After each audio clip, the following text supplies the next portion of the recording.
I did my free speech topic on the banning of books. The banning of books is not only wrong, but it's against our First Amendment right. The First Amendment says, Congress shall make no law respecting an establishment of religion, or prohibiting the free exercise thereof, or abridging the freedom of speech, or of the press, or the right of people peaceably to assemble in the petition of government for the address of grievance.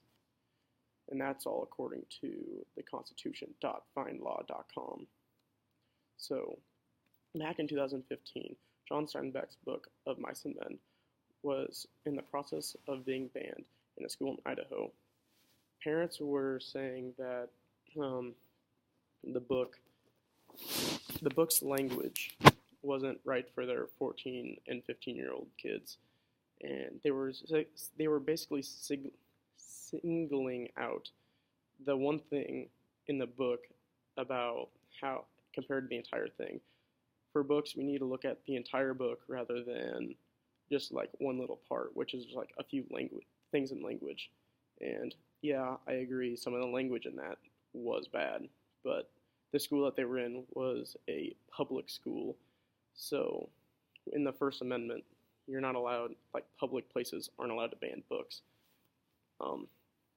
But let's say if they would have been in a private school, then that'd be okay because both the parents and the kids signed and said it's okay. You can, like, they signed the thing that the school gave them, so the school can ban whatever they want, and that's the same reason why they can wear their school uniforms, and why they're not allowed to wear certain things in their school. So what are some of the reasons why people think that we should be banning books? Some people think that we should ban books because of some racial themes, alternative lifestyles, profanity, sex, violence, negativity, witchcraft, and unpopular religious views, unpopular politics views, and unsuitable for a particular age. And that's all according to punchnills.com. So, again, like what we talked about earlier, is you can't just single one thing out in a book, because singling out that one thing in the book, you have to look at the book as a whole. So like in the book of Mice and Men, yeah, they did use they talked about how they used the N-word and a bunch of other and they used a bunch of inappropriate language, but that was set back in the 1930s. This is the language they were using back then, and the First Amendment gives us the freedom of our own speech, and the author, John Steinbeck, that's what he was talking about, and he has the freedom to say whatever he wants there. He's not singling anyone out.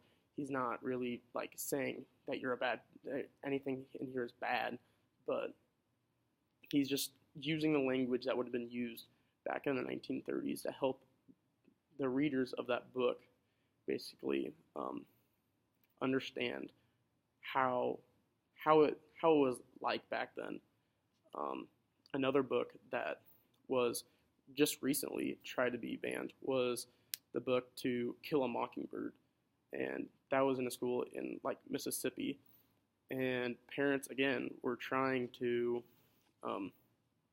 ban the book basically because of the language, and they thought it was inappropriate for their 14 and 15-year-old kids. But I mean, and that was also a public school, so they can't ban the book.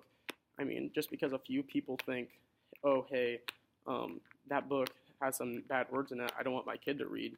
So you can't just ban the book because a couple people decide that book should not be read. That's unfair to all of us. And I mean, we have a right to our own history. A lot of these books that are trying to be banned are books from the past that are older, and we have a right to our own history. And So we don't repeat ourselves. We read some of these books so we know the history of America, and we just don't repeat ourselves. We can't make the same mistakes over and over and over again. And again, I mean, you can't ban the book just because a couple people are trying to get it banned. If you really feel that strongly that your kid shouldn't read it, then you should go in and say, my kid needs to read a different book, or I'm not comfortable with this. But there's no reason why you should be able to ban a book because a couple people or a few people just want you or don't want to read it. I mean, other people might like the book and might really think it's really, really interesting. And even though in the book of Mice and Men, they talk about rape and they use the N-word, and there's a lot of different violent things in there that you don't see in modern day. But that book was back in the 1930s. I mean, the author of the book, Lee, said, or that's what she was feeling back then. I mean, this was back when she was a kid.